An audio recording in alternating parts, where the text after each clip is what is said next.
I'm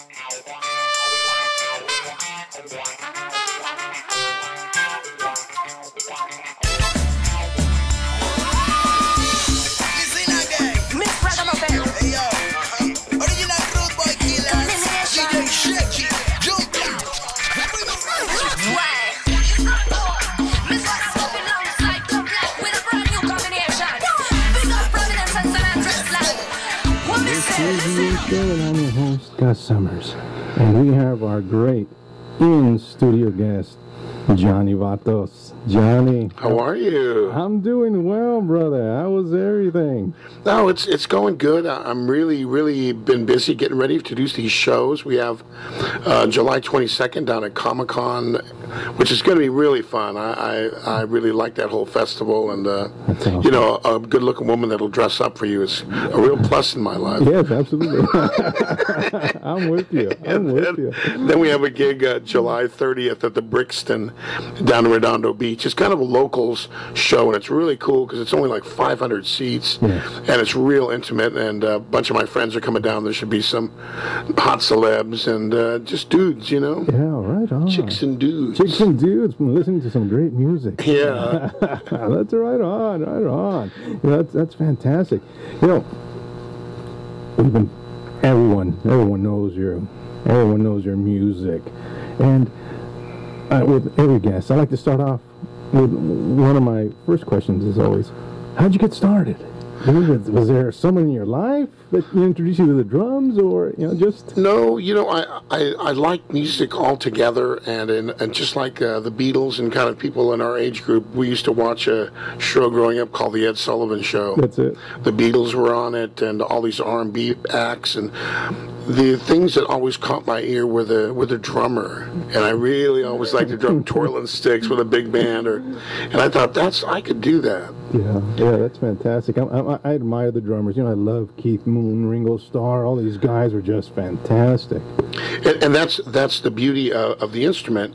It's kind of the last frontier, because when you play guitar, you have a fretboard. When you play keyboards, you got keyboards. When you play sax, it's all in your hand. But drummers, if you got a humpback, if you got one leg shorter than another, everybody's got an individual drum setup, and their body dictates their individual instrument, and it makes it cool. Because you said Keith Moon, Ringo Starr, completely different, and all my heroes. Yeah, wow. So you saw the Beatles live when they were on Ed Sullivan? Yeah, on that's TV, awesome. Yeah, awesome. I rode my bike over to my friend's house, and we watched it. Were you just sitting there amazed? Wow, I was, and I was just getting into girls, so it's like, right. wow. Yeah, everyone's screaming, I want to do that. That's right on. So I mean, that's an interesting point. So when you were watching Ed Sullivan and you see all these guys, was it the drummer that caught your eye, or was it just the entire group? It was the entire group, but the essential part, that the drummer, he was kind of like the sizzling bacon. Yeah, that's right. He was the snap, crackle, and pop, and it was a fun thing. Right. Because all these groups, I love all these groups. My eye always gravitates to the drummer. Besides keeping the beat, right? You see some of these guys are just like pretty interesting, but then you have these that they are rock stars in themselves, right? That they have this. Whoa! There's two primal elements in all music, and it's melody and rhythm. Yes. And everything else is harmony and orchestration and complex rhythms, but it's that pulse and that singing song in your face. Right. Isn't that amazing? So what do you think, what were some standout drummers like in the 70s? We talked about the 60s, 70s, Led Zeppelin and all these guys.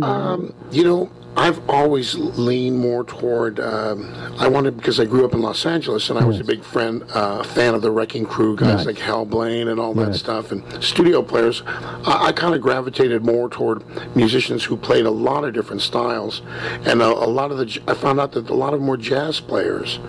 They were actually playing on all the hit records and stuff, so I've kind of always gravitated more toward that than, John Bonham was really great, but then again, Hal Blaine was my hero, and I got to meet one of my heroes like Johnny John Densmore and all that stuff. Yes. And but you know, I had a few of those kind of rock and roll heroes. Right. But even he was more of a jazz player. Okay, and they just adapted their style to the contemporary sound. Right, because that element in jazz that speaks immediately to the creative part is the part of the electric part of the drum style that I play, and that now communication that you have to have on stage. Right, man. And so, you know, as you know, coming from, you know, a drummer that's been around for a while, what electricity do you feel? You know, obviously, you know, I guess every city is different. You know, I hear that a lot from musicians. You know, every city has its own energy.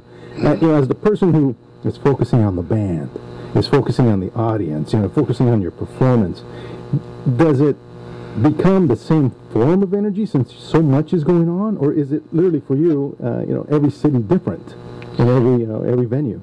Well, you're right. There's a uniqueness in the universe, but it's all the same. And the uniqueness is that, yes, every town is different, and every situation is different. But once the barriers of enjoyment come down and everybody starts having a good time, they're all the same. Yeah. All the energy flows, all the people dancing around and everything. That's fantastic. You know, that's that's what everyone wants to hear. Yeah. You know, what's it look like up from up there? You know, especially from a legend. Well, I'll share a secret with you. I am kind of paranoid of crowds, and for me, it's the safest place because I'm right by the fire door. Rushing you onto those limousines right there. That's right. If they turn on me, I can run. That's right. Johnny is leaving the building. Hey, right on, Johnny. You know, again, I'd like to thank you for coming in. You know, appreciate it, taking the time. You're welcome. All right. Well, we're going to take a quick commercial break. Okay. All right. Well, this is Gus Summers, and we have in-studio guest, the legendary Johnny Vatos.